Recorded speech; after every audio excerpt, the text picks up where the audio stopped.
Le message du jour avec le pasteur Mickey Hardy.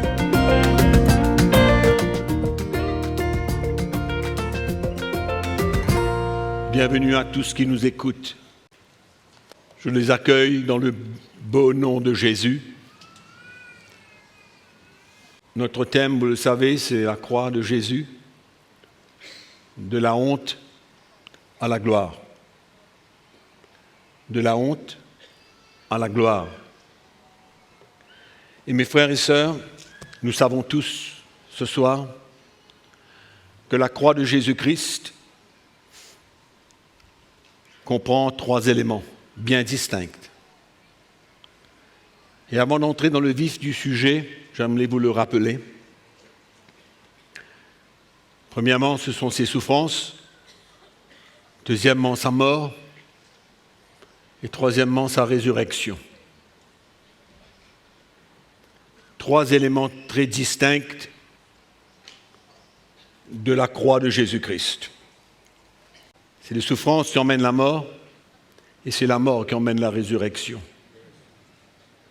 Donc c'est impossible pour nous de dissocier, de séparer ces 3 éléments bien distincts. Mais comment est-ce que ces éléments de la croix de Jésus-Christ, comment est-ce qu'ils sont reliés à notre propre vie? De quelle manière? C'est pourquoi nous aussi, nous sommes appelés. Pour nous, ce sont les souffrances, ce sont nos afflictions, ce sont nos épreuves qui mènent à notre mort. Ce brisement de Dieu dans notre vie, c'est Dieu qui nous façonne, c'est Dieu qui nous forme, afin qu'on puisse transporter la vie de Jésus-Christ et parvenir à son image.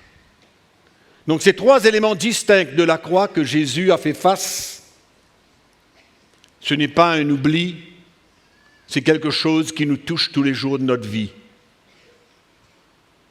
Ce sont 3 éléments, 3 colonnes, si on peut dire, de la vie chrétienne.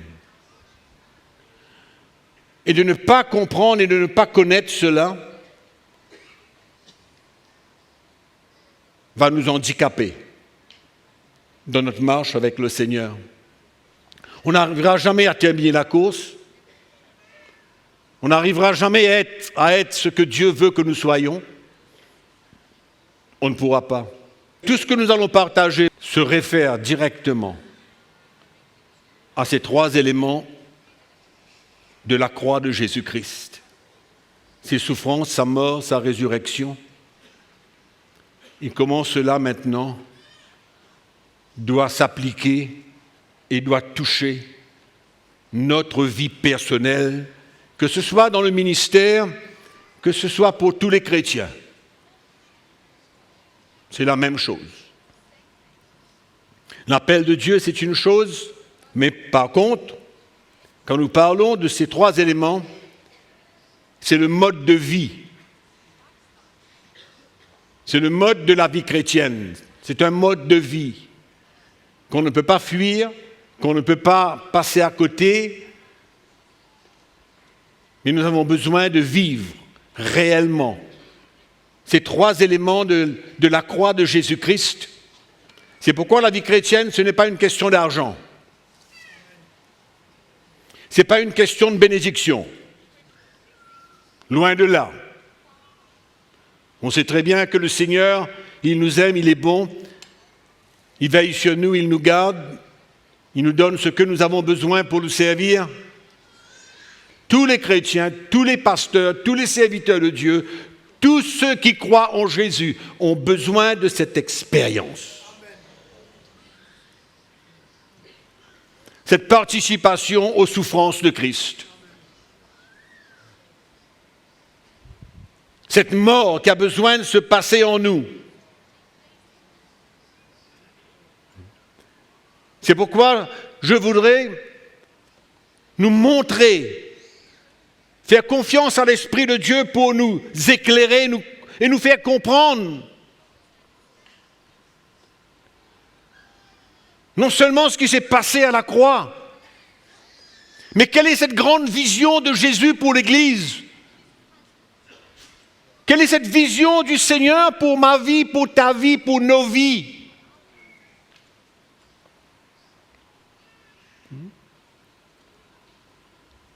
Je dis toujours que la mort de Christ, la croix de Jésus, n'est pas seulement un événement. Non.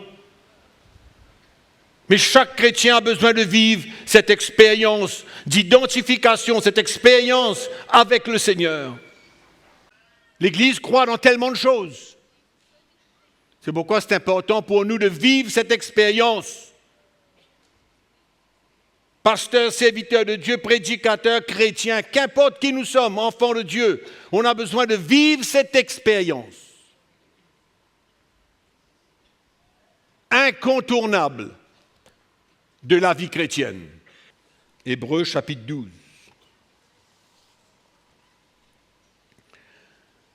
Verset 1.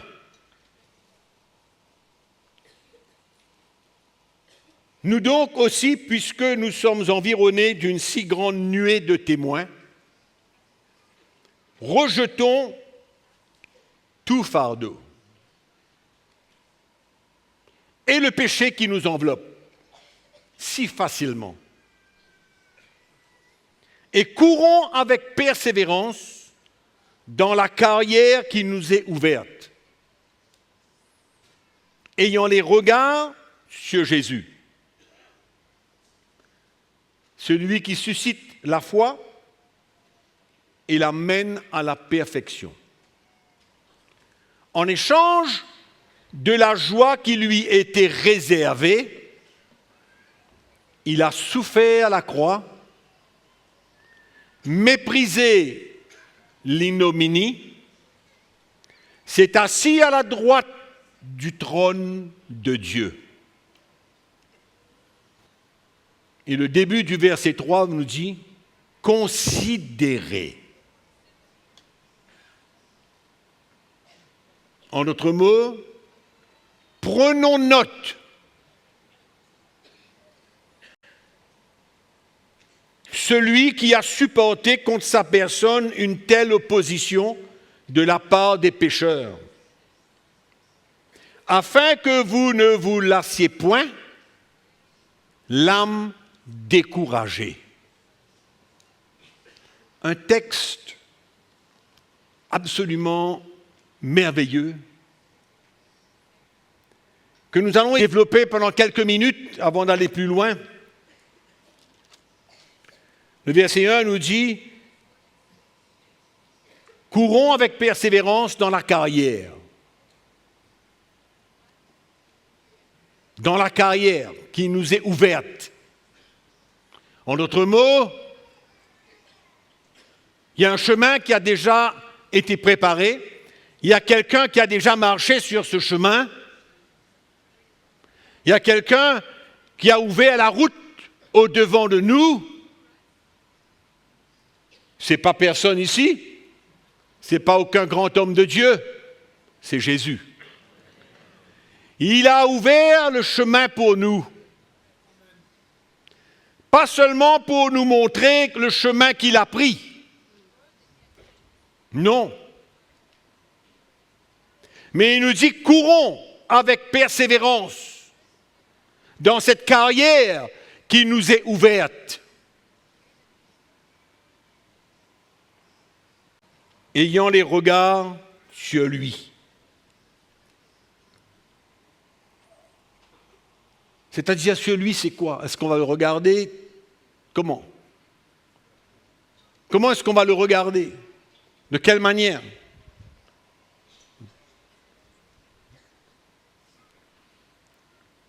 Il faut voir l'attitude que Jésus avait quand il a pris ce chemin. Cette carrière, cette route qu'il a ouverte devant nous et sur laquelle nous avons besoin de marcher nous aussi. Et l'auteur nous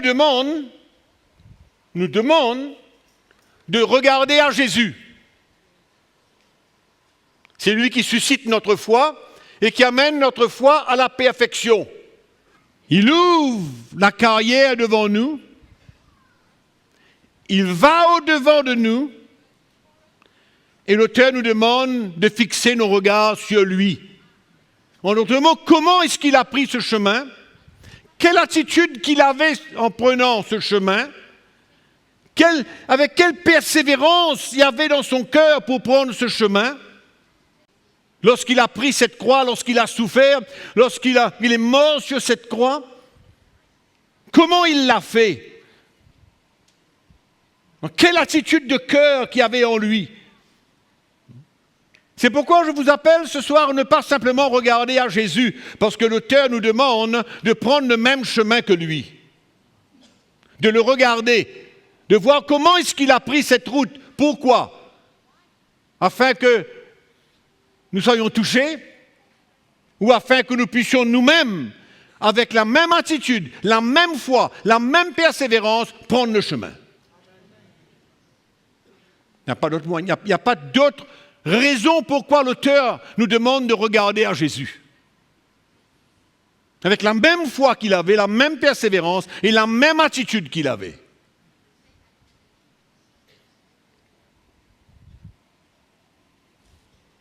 Et il a été jusqu'au bout. Il n'a pas arrêté à mi-chemin.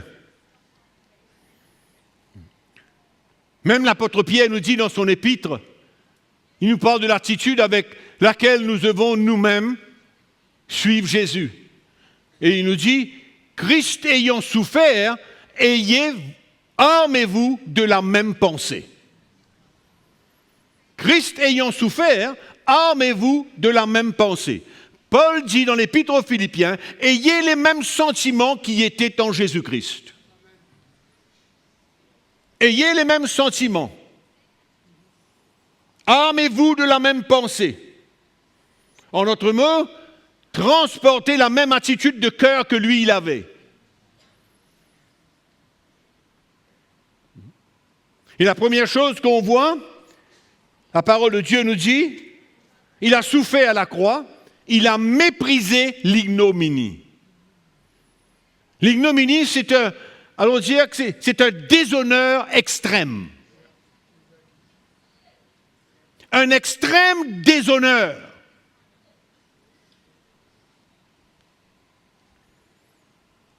C'est ça l'ignominie.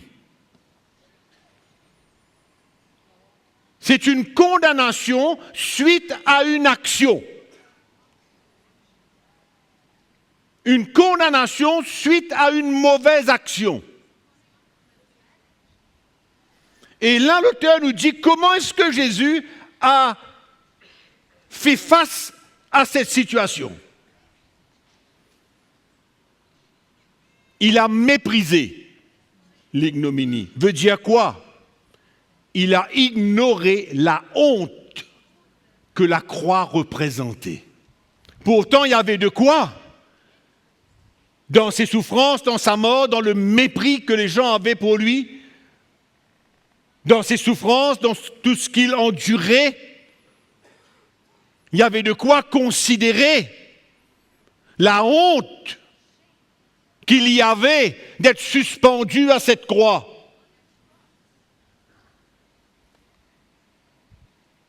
Et la parole de Dieu nous dit, il l'a ignoré. Il n'a pas fait un cas. Il n'a pas réfléchi. Il n'a pas pensé à ce que les hommes sont en train de penser. Pourquoi je suis sur cette croix? Il y a bien une raison. Et pour tous ceux qui étaient là, la raison, c'est qu'il avait été condamné pour les fautes qu'il avait commises. Mais lui, il n'avait rien à se reprocher. Qu'est-ce que les gens disaient à son sujet? Qu'est-ce que la croix représente? Qu'est-ce que la croix représentait pour les Juifs?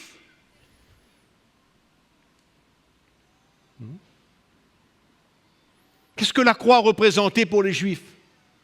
Un déshonneur complet. Pas digne que tu sois vivant encore. Il faut que tu meurs, c'est tout. Toutes ces choses-là Toutes ces attitudes qui venaient du cœur de tous ceux qui étaient là, présents, et qui ne comprenaient absolument rien, qu'est-ce qui se passait. Mais le Seigneur savait qu'est-ce que la croix représentait pour ces gens-là. Lui, il savait ce que ça représentait.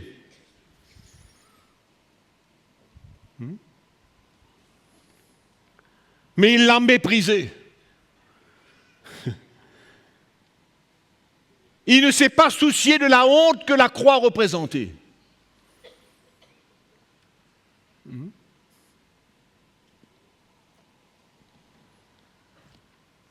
La Bible nous dit qu'il a été sur cette croix avec la joie dans son cœur. Parce qu'il voyait au-devant de lui, vous, moi, tous les âmes qui devaient être sauvées. Et il n'a pas considéré la honte que la croix représentait. Mais il a été sur cette croix sans avoir honte. Sans avoir honte. Il est monté là-dessus, il a souffert et il est mort comme un bandit et un voleur. Voilà comment il est mort. Pour le salut de l'humanité entière. Le prophète Ésaïe nous parle du châtiment de Dieu qui est tombé sur lui.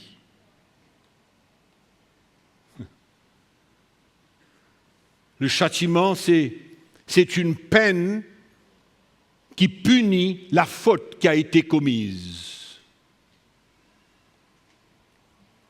Et la Bible nous dit que Dieu le Père, Dieu son Père,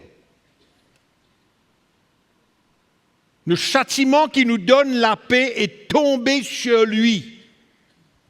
Il n'a pas reçu le châtiment de son Père pour avoir fait de mauvaises choses.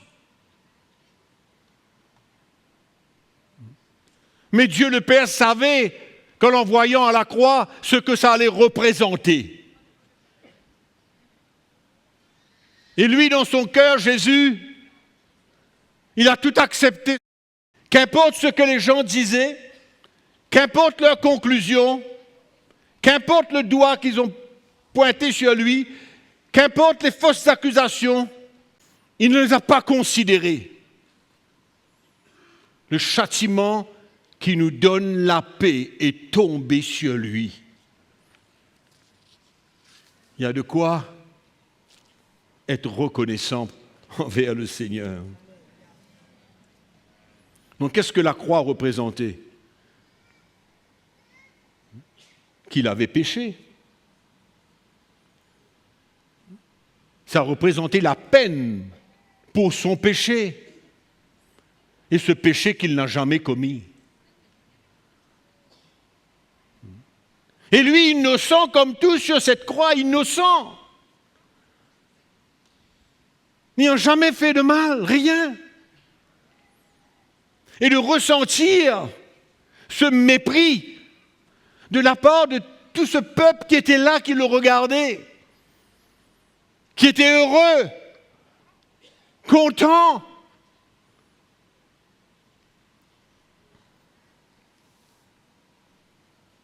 Mais il n'a pas considéré cela comme une humiliation.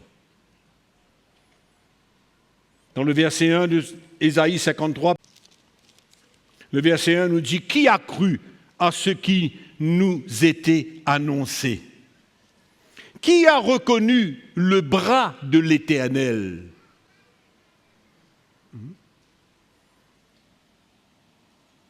Qui a reconnu le bras de l'Éternel?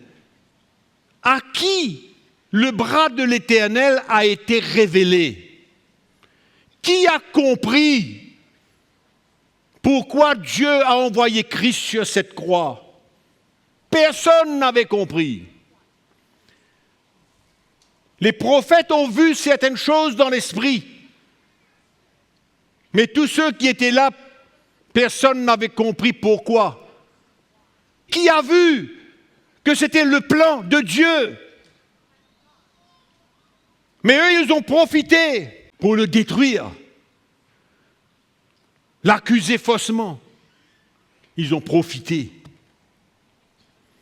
C'est pourquoi l'auteur nous dit il ne faut pas se décourager. C'est pourquoi l'auteur nous dit, ne baissons pas les bras, parce que nous aussi, nous marchons sur ce même chemin. C'est le même chemin sur lequel nous marchons. Le même. Quelle est l'attitude que nous devons avoir sur ce chemin? Comment est-ce qu'on doit réagir sur ce chemin face à tout ce qui se passe dans notre vie? Comment?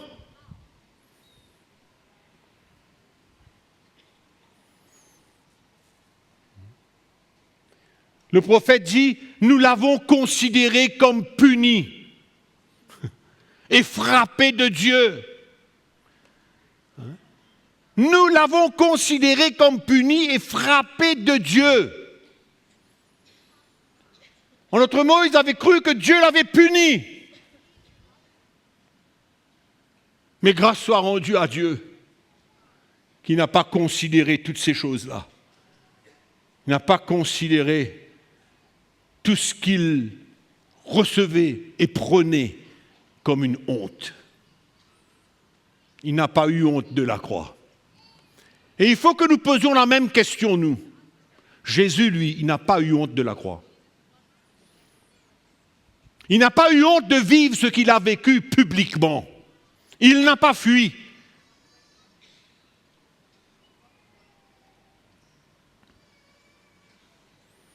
C'est pourquoi pour nous, le châtiment de Dieu, pour nous, c'est la croix que nous avons besoin de prendre. Le châtiment de Dieu sur notre vie, c'est la croix que nous avons besoin de prendre. Dans la même attitude, avec la même vision que Jésus avait. Et rien ne change. C'est pourquoi nos regards doivent être sur lui. Quand on dit « regarde à Jésus », qui c'est qui regarde à Jésus et qui c'est qui voit quoi? Regarde au Seigneur, qu'est-ce que tu vois? Moi, j'interprète cette parole comme « regarde à Jésus », regarde comment il a pris cette croix, dans quelle attitude, avec quel zèle qu'il avait, quelle foi qu'il avait, quelle détermination qu'il avait. C'est comme ça que je regarde à Jésus. Parce que j'ai une croix à prendre moi aussi. Et nous avons tous une croix à prendre nous aussi. Et nous avons besoin de regarder à Jésus parce que c'est lui qui suscite la foi dans notre cœur et c'est celui qui l'emmène à la perfection. Regarde à Jésus. Nous aussi, nous traversons des moments durs. Parce que la croix que nous avons besoin de prendre, nous avons dit tout à l'heure, ça nous brise, ça nous humilie. Et comment est-ce que nous allons considérer ce brisement et comment est-ce que nous allons considérer cette humiliation que nous avons besoin d'expérimenter et de vivre? Comment? Quelle attitude on a besoin d'avoir? On va se plaindre? On va avoir honte? On va prendre ça comme une humiliation quand on passe par des moments difficiles, quand on passe par le feu? Est-ce qu'on va considérer ça comme une honte? Parce qu'à chaque fois qu'on prend notre croix et que le Seigneur nous brise, c'est une opportunité pour nous, une occasion pour nous de grandir spirituellement. Une occasion pour nous de nous affermir et de faire face à la prochaine étape de notre vie. Est-ce que nous avons honte aux yeux du monde quand on participe aux souffrances de Christ? Quand on passe par ces moments où vraiment c'est une souffrance pour nous de vivre certaines choses que peut-être nous pensons on ne doit pas vivre. Comment est-ce que les gens du monde vont voir cette étape de notre vie? Ce sont des étapes que nous passons. Des moments de souffrance, des moments de brisement, des moments où on est à terre. Les yeux des gens sont sur nous. C'est ça la chrétienté. C'est ça, moi je ne veux pas de ça. Comment est-ce que nous allons vivre ce moment? La parole de Dieu nous dit que c'est dans la joie que Jésus a été à la croix. Il a souffert à la croix dans la joie.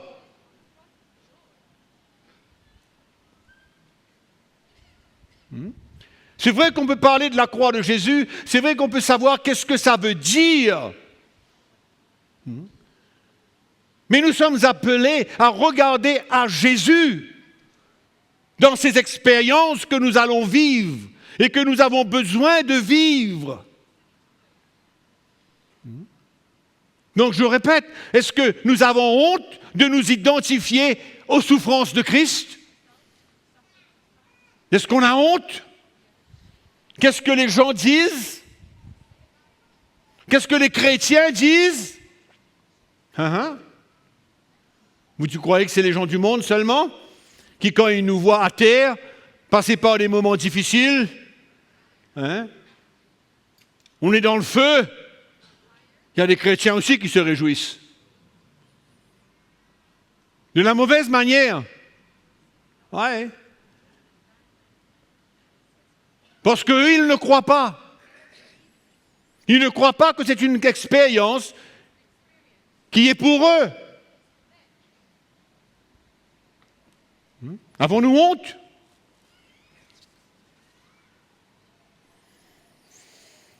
Non. Est-ce que cela nous abaisse? Est-ce que la croix de Christ nous abaisse? C'est comme le Seigneur. Tout paraît comme si qu'on est perdant.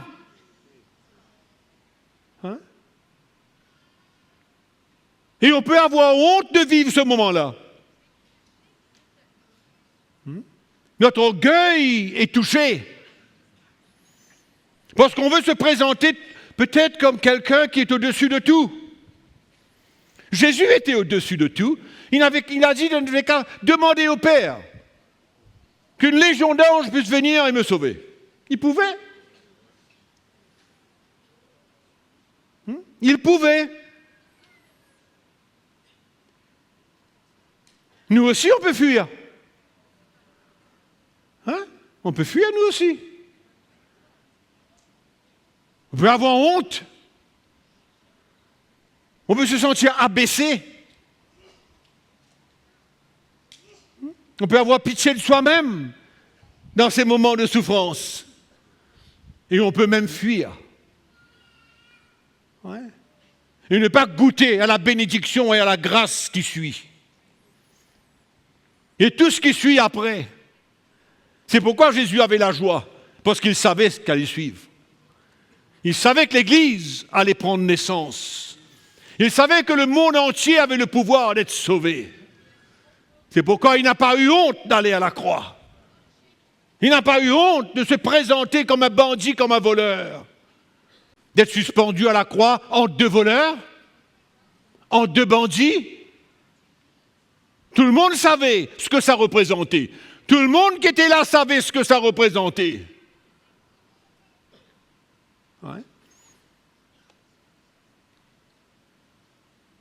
Oui. Mais personne ne savait que c'était le plan de Dieu. Et personne ne savait ce qui allait suivre. Même les disciples ne savaient pas ce qui allait suivre.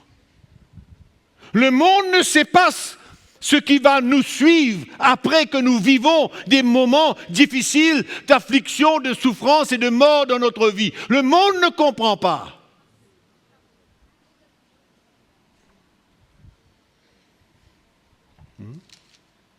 Mais nous savons ce que c'est. Oui. Nous savons ce que c'est.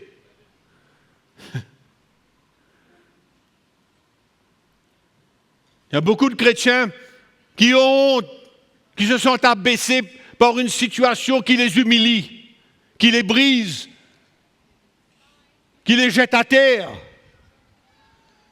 Ils voient ça comme une défaite complète. Ils ne comprennent pas le plan de Dieu pour l'Église. On a besoin de faire face à la honte de la croix, mais ayant une attitude comme celle de Christ. C'est pourquoi les gens ne comprennent pas comment l'Église de Jésus-Christ se construit. Ils ne comprennent pas. Et on ne veut pas goûter à la honte de la souffrance et d'avoir une attitude comme celle de Christ. Et de savoir et de ressentir qu'on est à terre et que les gens nous regardent et qu'on est humilié, mais on est dans la joie parce qu'on sait ce qui va suivre. Combien de chrétiens ont honte? Est-ce que ces expériences représentent vraiment la chrétienté? Bien sûr. Hein? Mais il y a des gens qui ne comprennent pas de cette manière-là. Le moment que vous êtes un petit peu secoué, tu n'es pas dans le plan. Il y a un problème. Tu manques de foi, tu as péché. Oui.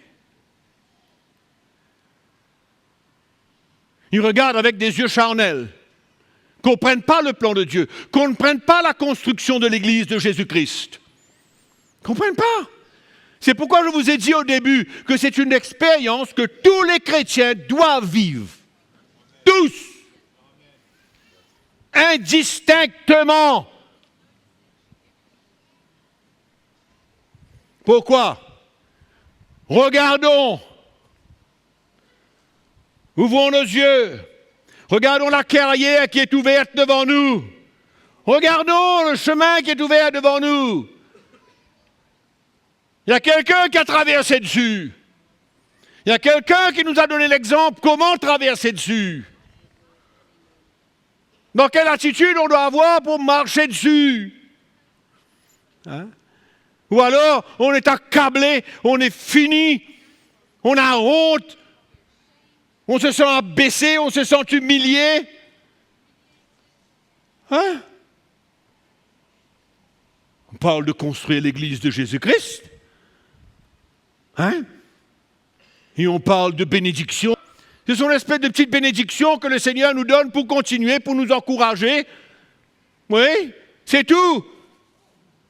Il n'y a rien de plus là-dedans. Hein? Tout ce que le Seigneur s'intéresse, c'est que tu termines la course. Sans rien, mais termine-la. C'est pour ça qu'on doit comprendre qu'est-ce que c'est que la honte de la croix de Jésus-Christ. La honte qu'il y a là-dedans. La honte. Et comment faire face? Dans quelle attitude? C'est pourquoi nous, les chrétiens, quand on voit un frère à terre, on lui dit gloire à Dieu, que la grâce de Dieu continue, mon frère, viens, allons continuer ensemble. Ça, c'est l'Église. Ça, c'est la construction de l'Église de Jésus-Christ. Ce n'est pas le chrétien qui passe à côté et dit hein, qu'est-ce qui t'est arrivé avec celui-là? Il a dû un gros problème dans sa vie. Hein? On est à terre, humilié par les hommes, méprisé par des chrétiens. Oui, des chrétiens. Abandonné par des chrétiens. Pourquoi? À cause d'un message. D'un message. Hein? Laisse-les causer. Tes parents ne comprennent pas ce que tu vives. Tu es le seul chrétien dans ta maison peut-être. Tes parents ne savent pas ce chemin que tu es en train de prendre là, où ils te voient à terre. Fatigué. Dieu est en train de former, Dieu est en train de briser. Ils ne voient rien, ils ne comprennent rien. Mais toi, tu sais. Toi, tu sais où tu es. Ils ne comprennent pas, eux. Eux, ils te méprisent. Oui. Il faut savoir comment faire face. C'est pourquoi l'auteur nous dit, regarde à Jésus. Regarde à lui.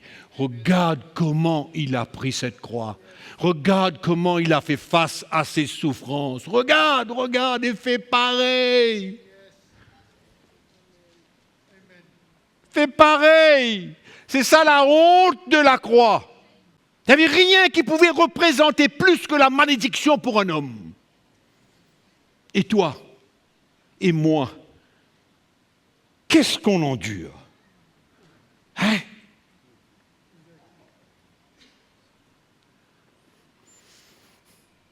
Et on a honte. On a honte. On a honte de ce que les gens disent. Pourquoi? Pourquoi on est dans le trou? Puis dans le trou, il y a un but. Il y a un but, crois-moi, il y a un but.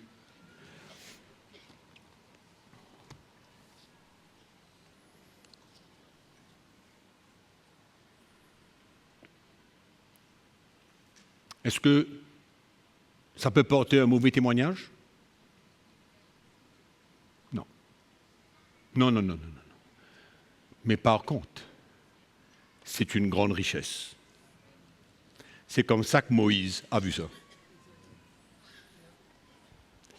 Moïse a considéré l'opprobre de Christ comme quoi? Un trésor. Il avait fini de voir. Il avait fini de voir ce que le Seigneur Jésus-Christ allait endurer. Il n'a pas voulu se baigner avec le péché. Non. Parce qu'il a considéré l'opprobre de Christ comme un trésor. Plus grand que les trésors d'Égypte. Plus précieux que les trésors d'Égypte. Plus riche.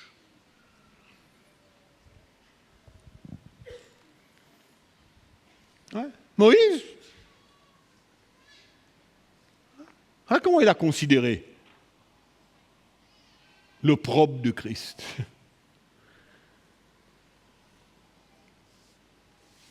En passant, beaucoup d'entre vous connaissent des moments durs que l'Église a encourus, surtout ma femme et moi. Je crois que beaucoup d'entre vous, vous le savez. Hein? Et c'était des moments, je dois dire, assez honteux d'avoir toute une population,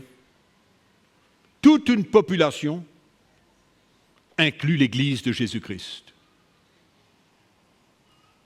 d'avoir une opinion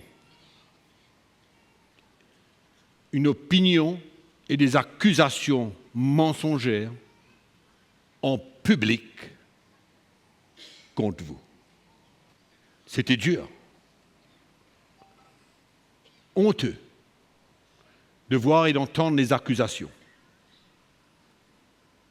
Mais moi, je rends grâce à Dieu parce que je n'ai jamais considéré ça comme une honte.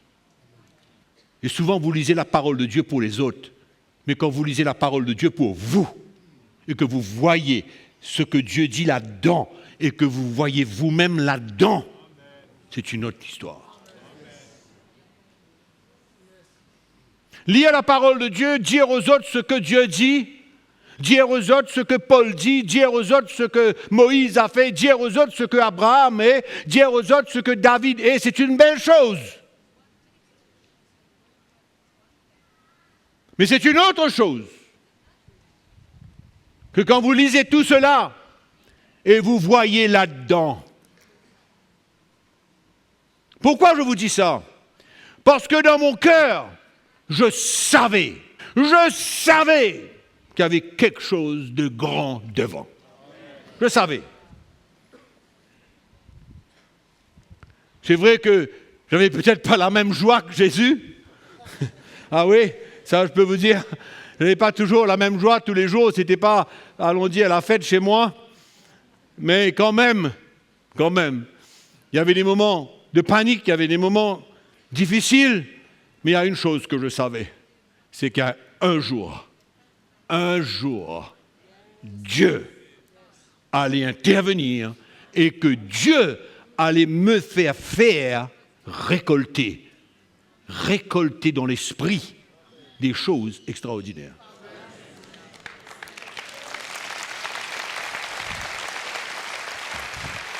C'est pourquoi la Bible nous dit, regarde à Jésus. Regarde à Jésus. Désormais, quand tu veux regarder à Jésus, lis Hébreux chapitre 12.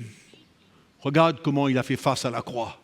Lis la parole de Dieu, inspecte dans quelle attitude, dans quelle foi, quelle détermination, quel zèle qu'il y avait en lui. En le considérant comme un voleur, comme un bandit, comme un... ce qu'on peut nommer. Hein? La honte de la croix. La honte. La richesse. La richesse de s'associer à Christ. La richesse. C'est comme ça qu'on doit voir ça. Tu n'es pas un pauvre petit individu, tu peux ne rien avoir. Mais tu es riche.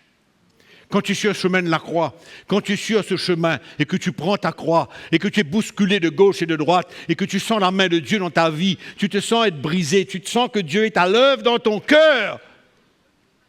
Il n'y a pas de millions. C'est la plus grande richesse qui existe dans le monde entier.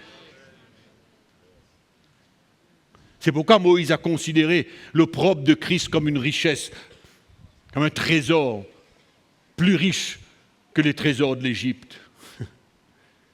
Alléluia. On te jette à terre. Tu n'as pas besoin d'avoir honte.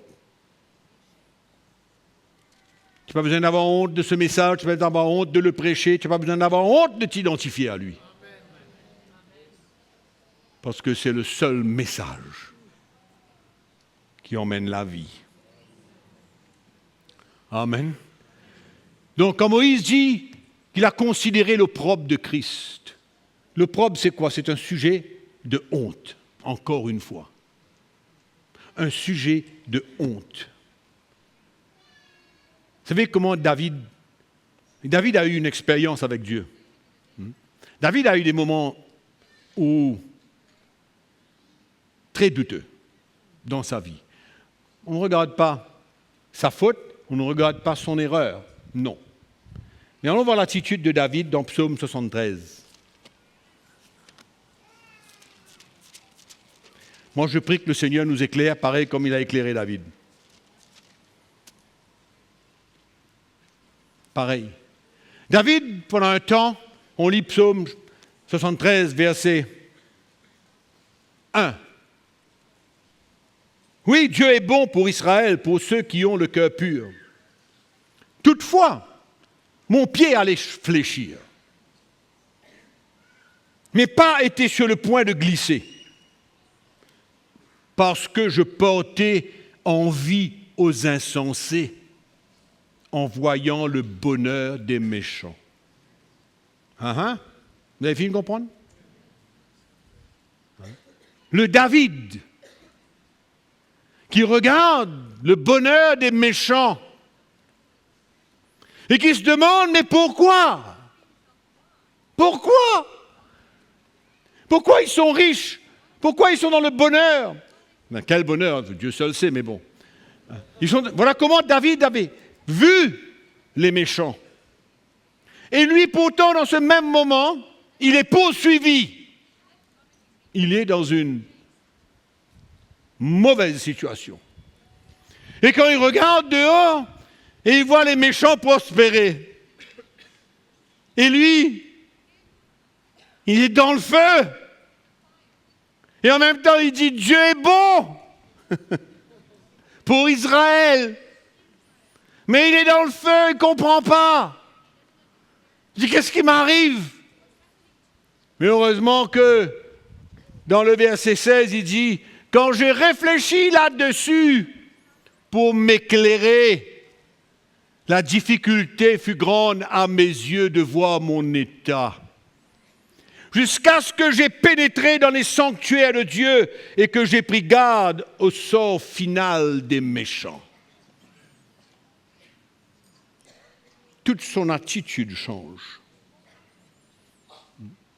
Jaloux des méchants, comprend pas pourquoi il est dans le feu, comprend pas pourquoi il est dedans. Il est le serviteur de Dieu. Ouais. Et il est jaloux. Mais quand le Seigneur l'éclaire et qu'il voit le résultat de ce qui va se passer avec les méchants, et il reconsidère sa vie. Ouais. Extraordinaire. Et il comprend. Il est éclairé. Et le Seigneur l'éclaire. Et il y a un voile qui est ôté de devant ses yeux. Et il se dit, ben oui, je n'ai pas besoin d'être jaloux d'eux. Au contraire, dans mon état, dans le feu, là où je suis persécuté, poursuivi.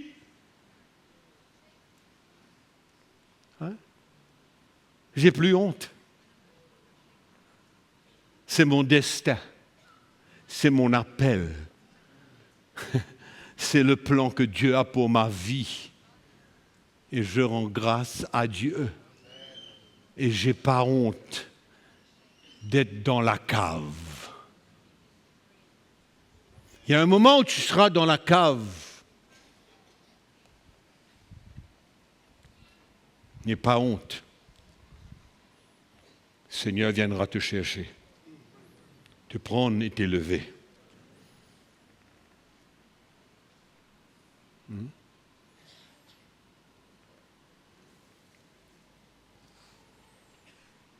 Dans le livre des Actes, au chapitre 16, verset 25, on voit Paul et Silas en prison.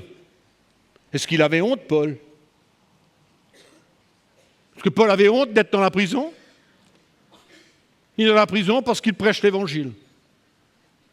Il est battu. Il est battu, il est enchaîné. Misérable comme vie chrétienne, finalement. Misérable comme tout, quoi. Non, pas la peine. C'est humiliant. C'est honteux de se trouver en prison.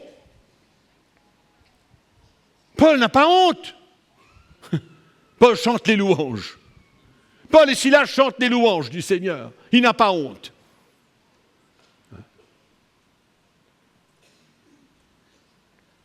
Il ne montre même pas sa souffrance.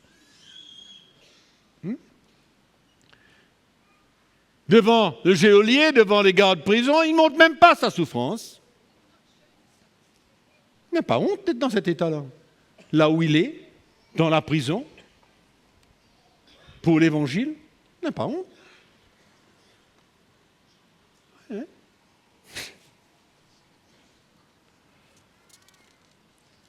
Vous voyez, quand vous regardez, quand vous lisez dans 2 Corinthiens chapitre 6, et que vous réalisez comment les gens estimaient Paul. Quand vous êtes au courant, 2 Corinthiens chapitre 6, comment est-ce que les gens l'estimaient, comment ils le voyaient dans la chair. Non? N'ayant rien, possédant rien, écrasé, abîmé, attristé. Voilà comment les gens le voyaient. Ouais. Mais il n'avait pas honte, lui, parce que vous savez ce qu'il dit? Il dit, les gens me voient comme ça, mais moi je sais ce que je suis. Ils me voient, j'ai rien, mais moi j'ai tout. Je possède tout, moi. J'ai tout. Que le Seigneur nous éclaire, mes frères et sœurs, qu'on comprenne qu'est-ce que c'est. Que de s'associer avec le Seigneur. Et ne jamais avoir honte de notre vie chrétienne. Jamais. Qu'importe ce qu'on traverse, qu'importe ce qu'on souffre, qu'importe si on est humilié, qu'importe si on est abaissé, qu'importe ce que les gens voient et nous décrivent, ce n'est pas le problème. On n'a pas honte. Au contraire, il faut faire comme Moïse. On voit une richesse là-dedans. On voit une gloire là-dedans. On va parler de tout ça après. Mais c'est ça notre sentiment. C'est pourquoi quand on regarde à Jésus, on voit comment il a marché là-dessus. Que ce chemin-là. La carrière est ouverte, mes frères et sœurs. C'est à nous de marcher dessus maintenant. D'être fiers. Fiers. Pas avoir honte, mais être fiers. Tu es écrasé. Ok, ça va, c'est pour un temps. Alléluia. La Bible nous dit dans Hébreux chapitre 11, le verset 26 nous dit que Moïse avait les regards sur la récompense. Et la Bible me dit qu'il a persévéré en voyant celui qui est invisible. Amen. Il a vu celui qui était invisible. Vous réalisez pourquoi l'auteur nous dit de regarder à Jésus? Vous réalisez pourquoi il nous dit de regarder à Jésus? Dans l'esprit. Regardez à Jésus dans l'esprit. Examinez, considérez. Considérez comment il a pris ce chemin. Regardons à lui. Et c'est ce que Moïse a vu. Il a vu, puisqu'il a considéré l'opprobre de Christ comme un trésor. Donc il avait déjà vu. C'est pourquoi nous avons besoin de voir pareil. Et nous sommes des chrétiens et on a doublement la possibilité de voir parce que nous avons l'Esprit de Dieu en nous. Pour nous faire voir quelle était l'attitude du Seigneur, comment il a vécu ces moments-là. Comment il a vécu ça. Et de l'imiter. D'avoir les mêmes sentiments, la même pensée que lui. Le même état d'esprit que lui. C'est comme cela que nous sommes appelés. À prendre notre croix et suivre Jésus. L'apôtre Paul dit dans Romains chapitre 1er, il dit, moi je n'ai pas honte de l'évangile. Il n'a pas honte de l'évangile.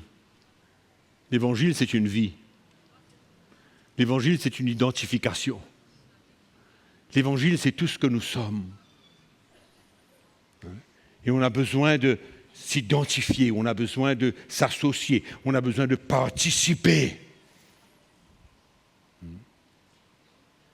avec le Seigneur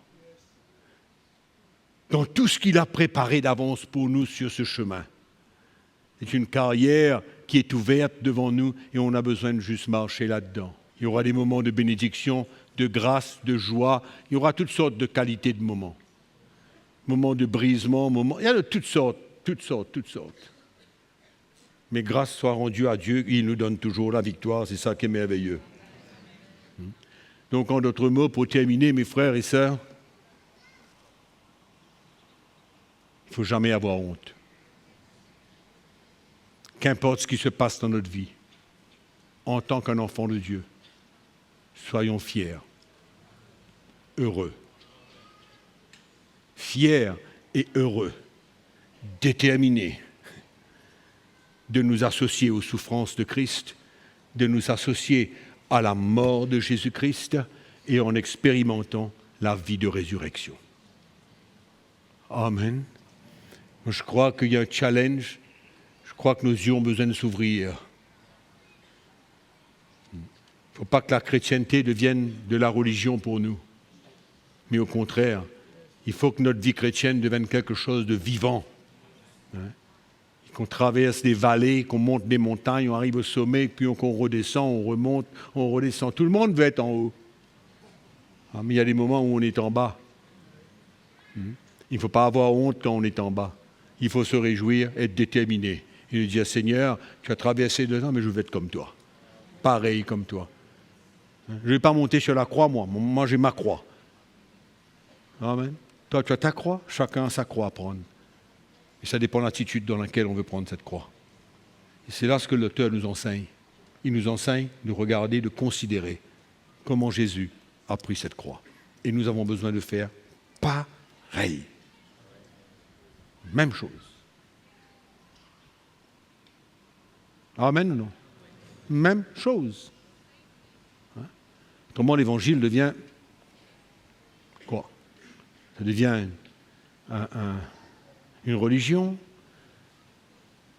Il n'y a pas de force, il n'y a pas de puissance, il n'y a rien là-dedans. Absolument rien. Ça devient une connaissance, ça devient quelque chose qu'on apprend, mais on ne peut pas apprendre. Non. L'évangile, on a besoin de le vivre. Le vivre, réellement. Et moi, je bénis le Seigneur aujourd'hui que nous sommes là et que nous puissions ressentir dans notre cœur que même quand les moments durs arrivent, on a besoin de faire face comme il le faut. Comme il faut. Et de savoir que Dieu est en train de former, de façonner, de nous changer à l'image de son Fils. Amen.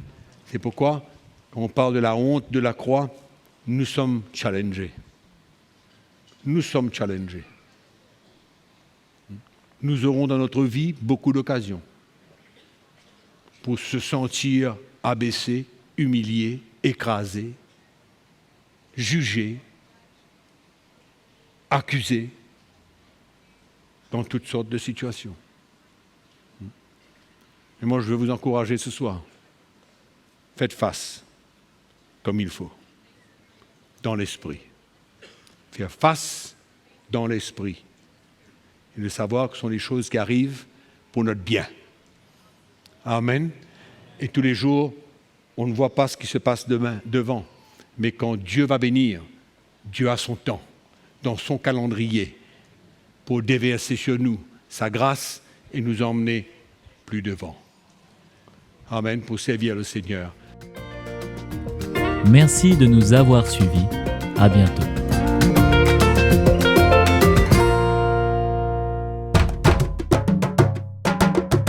Pour plus d'informations, visitez le www.ctmi.org.